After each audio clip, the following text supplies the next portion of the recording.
Assalamualaikum warahmatullahi wabarakatuh. Perkenalkan, nama saya Anggi Kusumawardhani, Prodi Ilmu Komunikasi semester 1. Yang terhormat Ibu dosen, yaitu dosen pembimbing dasar-dasar manajemen, yaitu Ibu Eva. Yang saya cintai dan saya sayangi yaitu rekan-rekan dan teman-teman sekalian.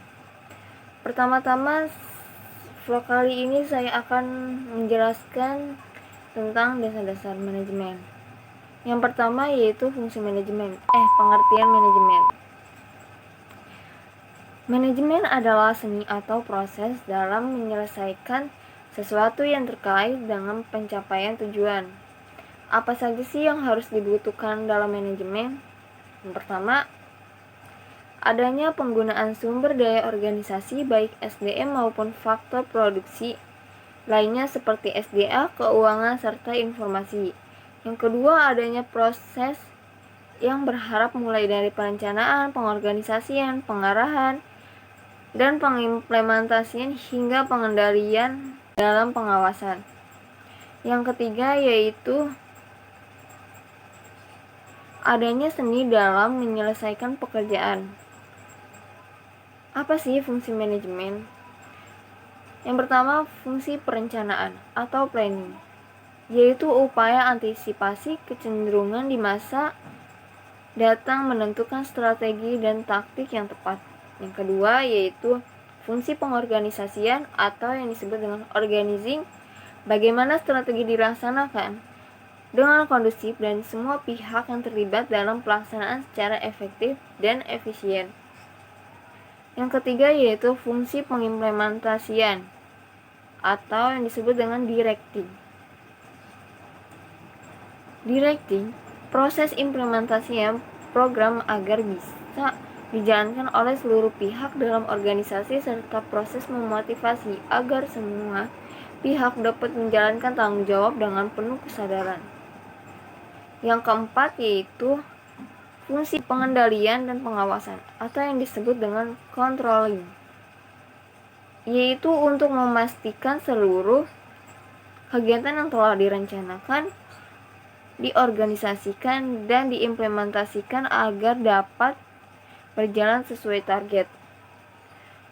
Fungsi perencanaan atau planning, yaitu ada 4, yaitu tujuan dan target bisnis, strategi, sumber daya, standar indikator, keberhasilan dalam pencapaian tujuan. Fungsi organizing, yaitu alokasi sumber daya, rumusan tugas, penetapan prosedur, maupun yang lainnya. Fungsi directing, proses kepemimpinan, bimbingan dan motivasi, tugas, penjelasan rutin kebijakan dan SOP. Fungsi controlling, yaitu evaluasi keberhasilan, langkah klarifikasi dan koreksi, alternatif solusi untuk masalah. Fungsi operasional dari manajemen, yaitu ada 3, yaitu manajemen SDM adalah penerapan manajemen berdasarkan fungsinya untuk memperoleh sumber daya manusia yang terbaik bagi bisnis yang kita jalankan dan bagaimana sumber daya manusia yang terbaik dapat dipelihara dan tetap bekerja sama dengan kita kualitas yang konsisten. Yang kedua yaitu manajemen produksi, juga dalam kegiatan produksinya pada dasarnya merupakan proses sumber daya input yang dapat diubah menjadi produk output berupa barang dan jasa.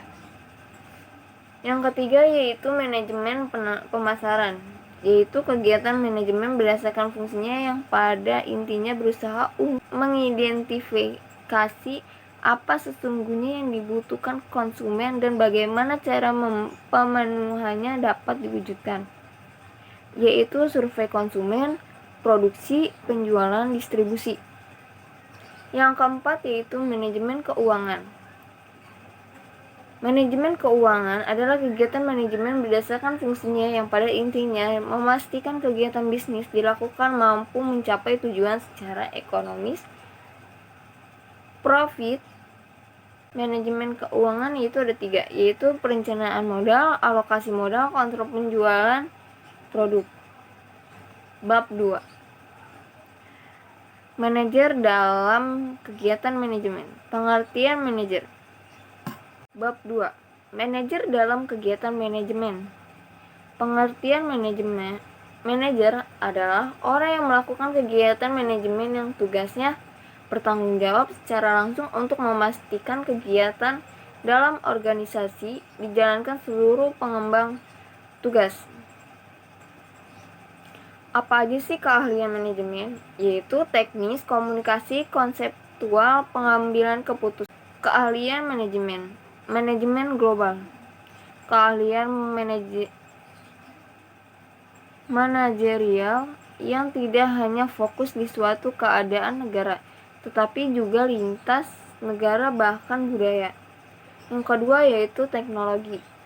Ahli dalam mengikuti dai menguasai berbagai perkembangan teknologi yang terjadi.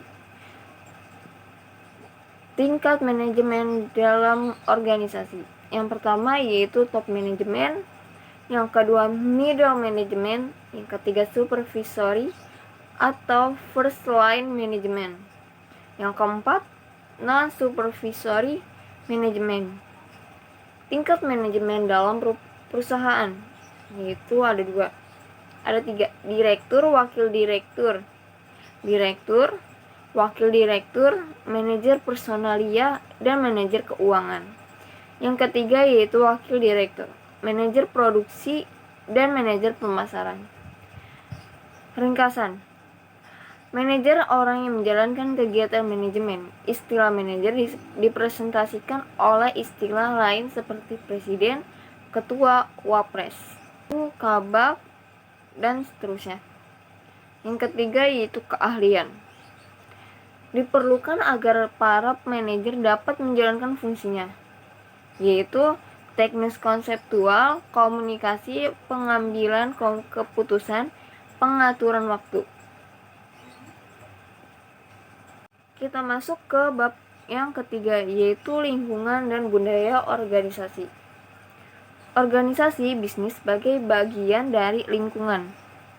Organisasi merupakan bagian dari lingkungan masyarakat. Kegiatan manajemen wajib perhatikan faktor lingkungan terkait internal, eksternal, mikro, makro. Nah, lingkungan internal organisasi yaitu owner, pemilik sah akibat adanya penyertaan modal, ide, atau ketentuan lain. Board of Director yaitu tim manajemen yang ditunjuk oleh pemilik sebagai pengelola organisasi, bekerja secara profesional dan melaporkan kegiatannya kepada pemilik perusahaan. Yang ketiga yaitu lingkungan fisik, sumber daya uang, sumber daya fisik, sumber daya alam, dan informasi. Lingkungan eksternal organisasi yaitu customer. Secara langsung memanfaatkan dan menggunakan produk atau jasa perusahaan yang menimbulkan profit bagi perusahaan. Yang kedua yaitu kompetitor, perusahaan lain yang menjalankan bisnis yang sama. Yang ketiga supplier, pemasok bagi bahan baku untuk proses produksi perlu dijaga dan diorganisir dengan baik agar efektif dan efisien. Yang keempat yaitu strategi partner, perusahaan lain menjalankan bisnis berbeda tapi jadi mitra yang menguntungkan kedua belah pihak. Yang kelima yaitu regulator, pihak yang berkepentingan dalam menciptakan kegiatan bisnis yang aman, adil, dan seimbang. Yang keenam yaitu pemerintah. Tiap perusahaan perlu memahami arah kebijakan yang diambil pemerintah. Yang ketujuh masyarakat umum yang terkait langsung dengan perusahaan OJK, YLKI. Berbagai bentuk kegiatan bisnis internasional yaitu ekspor impor, lisensi, partner strategis, investasi langsung. Ada faktor-faktor terkait bisnis internasional yaitu kontrol dalam perdagangan internasional, komunitas ekonomi internasional, perbudayaan budaya antar negara.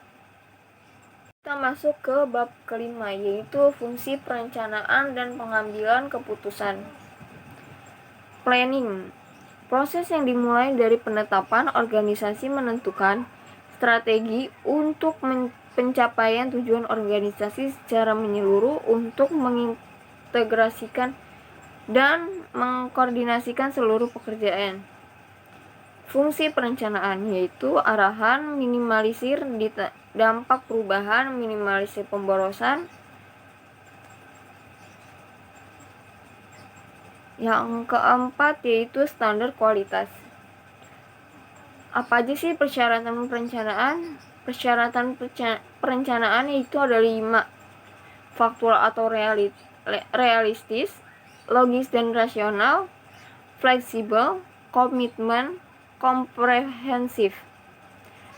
Apa aja sih jenis-jenis tujuannya? Yaitu tujuan strategis, tujuan taktis, tujuan operasional. Apa aja sih alat bantu perencanaan? Yaitu flowchart, Gantt chart, part network. Penyelesaian masalah dan pengambilan keputusan. Memahami masalah dan penyelesaian masalah. Masalah dan gejala, memahami keputusan. Faktor terkait terbatasan dan pengambilan keputusan, yaitu ada 4. Keterbatasan rasionalitas, keterbatasan ingatan. Yang ketiga yaitu masalah pengambilan keputusan. Keempat, sumber daya yang terbatas maupun yang lainnya. Kita masuk ke bab yang ke-6, yaitu manajemen strategis perusahaan. Pengertian strategis yaitu strategi dimaksudkan untuk mempertahankan keberlangsungan organisasi dibanding para pesaingnya. Jenis-jenis strategi yaitu corporate level, business level strategi, functional level strategi. Dalam melakukan manajemen strategi dibutuhkan proses penyusunan strategi, yaitu penilaian keperluan penyusunan strategi, analisis situasi internal dan eksternal. Yang ketiga, pemilihan strategi, analisis situasi eksternal dan internal, yaitu S, strength, W, weakness, O, opportunities, T, threat. Kita masuk ke bab 7, desain dan struktur organisasi, yaitu konsep dasar pengorganisasian. Manajer mengalokasikan keseluruhan daya organisasi sesuai dengan rencana yang telah dibuat berdasarkan suatu kesepakatan kerja organisasi tertentu. 4 pilar pengorganisasian, yaitu ada 4. 1. Pembagian kerja. 2. Pengelompokan pekerjaan. 3. Penentuan relasi antar bagian dalam organisasi. Yang keempat, penentuan mekanisme antar bagian koordinasi.